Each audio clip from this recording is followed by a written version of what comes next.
पहाड़ों में अक्सर लोग कहते हैं बंदर और सुअरों की वजह से खेती करना मुश्किल है। कई लोग तो मजबूर होकर खेती से किनारा भी कर चुके हैं।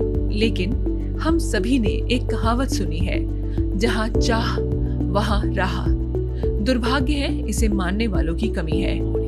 मगर पिथौरागढ़ के कुछ आधुनिक किसान इस कहावत को अपनी मेहनत और सोच से सच साबित कर रहे हैं।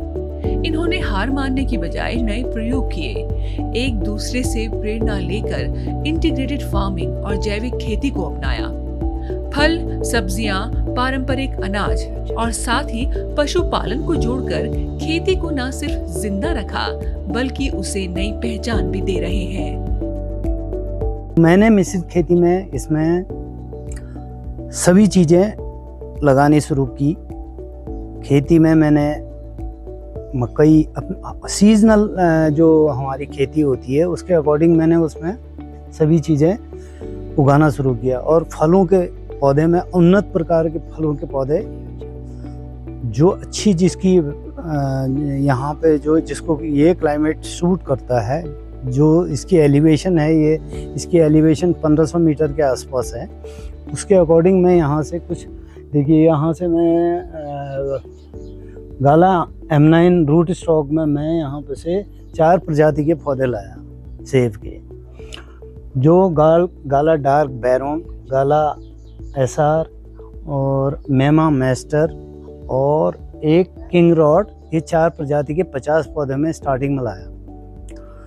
तो इसमें 30 प्लांट्स मैंने इसके यहाँ पे इस्टेब्लिश किए और उसने दूसरे साल ही हमको रिजल्ट देना शुरू कर दिया, फ्रूटिंग आना शुरू कर दिया।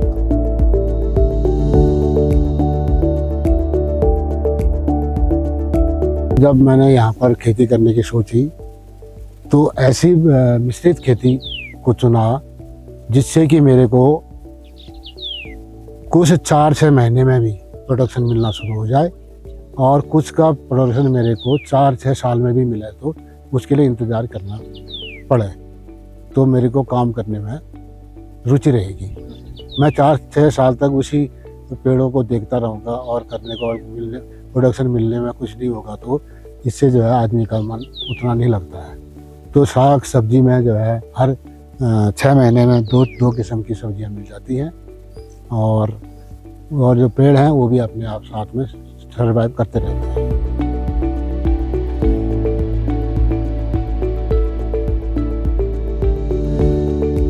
मिश्रित खेती करने का मैं सभी किसानों को ये कहूँगा, मिश्रित खेती कीजिए, उससे आपको लाभ मिलेगा। वो कैसे लाभ मिलेगा मैं बता रहा हूँ आपको। अगर ओलावृष्टि हो गई, अतिवृष्टि हो गई, ऊपर से आपके बाहर जो प्लांट्स हैं इसमें सारे अगर ओले से खराब हो जाते हैं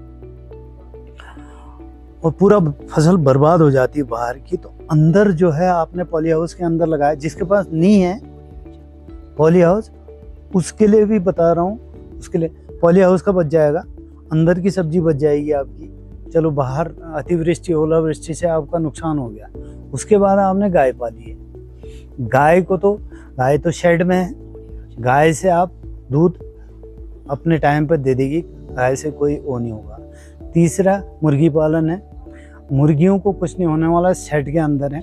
ये अगर नुकसान करता है तो उसका कॉम्बिनेशन ऐसा है कि आप एक ही चीज़ के भरोसे रहेंगे जैसे, तो आप मार खा जाएंगे।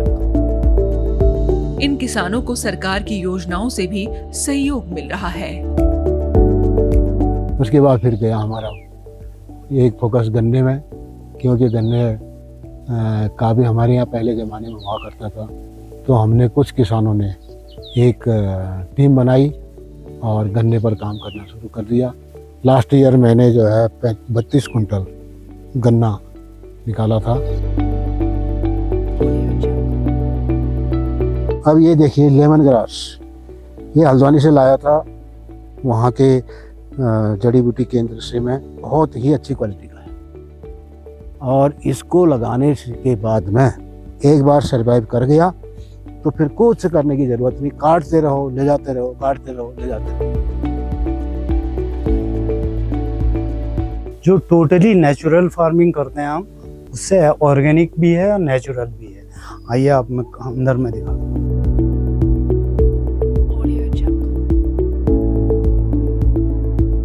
ये आपको मैं बताना चाहूँगा कि ये हमारा 10 पर्णी अर्क है। ये 10 पत्तों का मिक्सचर है इसमें, जिसको गाय बच्ची नहीं खाती है, कोई भी जानवर नहीं खाता है, उसको हम इसको क्या करते हैं कि यहाँ पर क्रैश करके इसको एक बाल्टी में डालते हैं और साथ में इसमें गौमूत्र डालते हैं और गुड़ डाल देते हैं और इसको 1:4 के रेशियो से हम प्लांट्स में डालते हैं ताकि कोई भी कीड़े हमारे प्लांटों को नहीं लगते हैं, उसकी वजह से।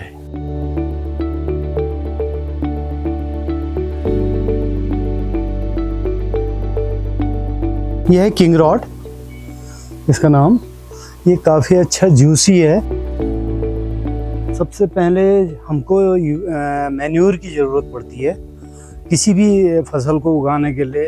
तो मैंने ये जय गोपाल इकाई है जो कृषि विज्ञान केंद्र गैना पिथौरागढ़ से हमको इसमें केचुए मिले थे, उसमें मैंने ये गोबर की खाद डाल के इन मैन्योर्स को मैंने डेवलप किया है, जिसको आप देख सकते। जो ये खाद है ये है वर्मी कंपोस्ट खाद। इसको मैंने कृषि विज्ञान केंद्र गैना से इनके केचुए लाया था और उसको मैंने यहाँ पे डेवलप किया। और ये देखिए पूरी खाद भरी हुई थी यहाँ तक 2.5-3 फीट, और इसने जो है पूरा इसको मैन्योर बहुत अच्छा बना दिया, चाय पत्ती जैसा। और ये खेतों में डालने लायक है। आपको मैं मैन्योर दिखाना चाहूँगा, जय गोपाल मैन्योर। ये है हमारे पास वो केचुए जो इस खाद को बनाते हैं।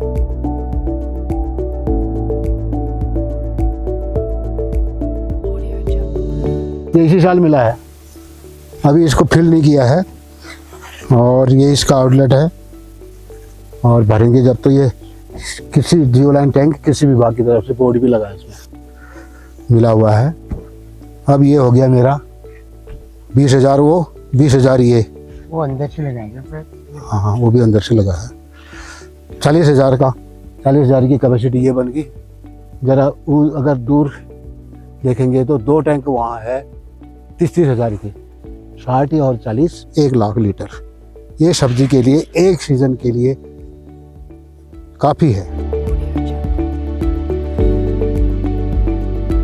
खास बात यह है कि अब दूसरे गांव और इलाकों से लोग यहाँ आते हैं इन किसानों से सीखने के लिए, उनकी तकनीक को समझने के लिए और फिर अपने खेतों में उसे अपनाने के लिए। इस तरह ये किसान न सिर्फ अपनी जमीन को उपजाऊ बना रहे हैं, बल्कि पूरे क्षेत्र की खेती में नई ऊर्जा भर रहे हैं। मैं प्रशिक्षण निःशुल्क करता हूँ और यहाँ पे इको टास्क फोर्स के जवान भी आए थे, जिन्होंने मेरे से 1 हफ्ते 10 दिन का प्रशिक्षण लिया और यहाँ पे काफ़ी उन्हें सीखने को मिला।